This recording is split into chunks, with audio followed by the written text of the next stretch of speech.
lig van ons vuurtjie se kring, het ons in die veld 'n koor hoor sing, en skielik het 'n man ons met 'n skerp lig verblind, gesê hy bring die blye tyding van 'n hemelse kind, wat vrede op aarde sou bring,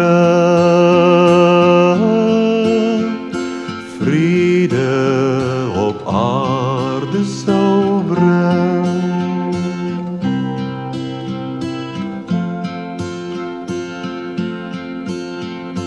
Bang en verbaas het ons stil opgestaan, ons bonneltjies gevat en na die stal toe gegaan. Ek het stilweg getwyfel oor wat ons daar sou vind, verwonderd oor die tyding van die hemelse kind, en al wat ek nog kon hoor, was die hemelse lied van die koor.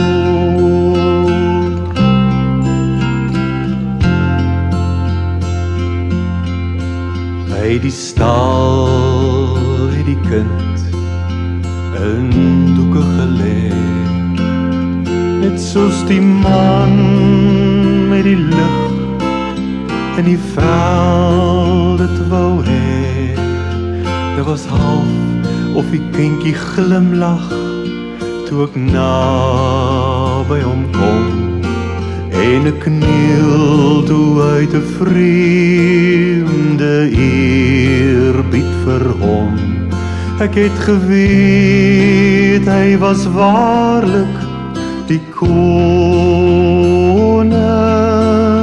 wat waarlik die vrede sou bring.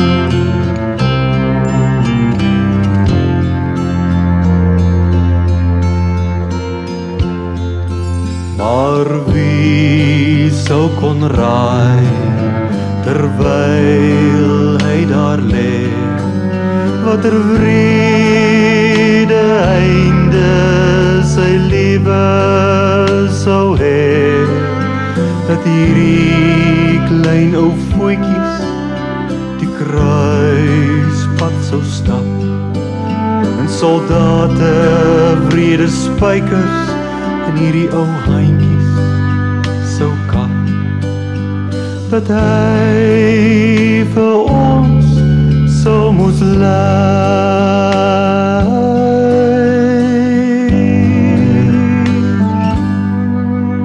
aan 'n kruis sou moes hang,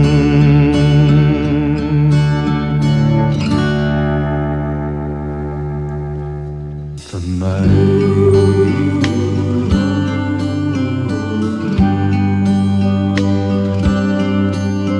Maar nou weet ons goed, hy het net die weg gebaan.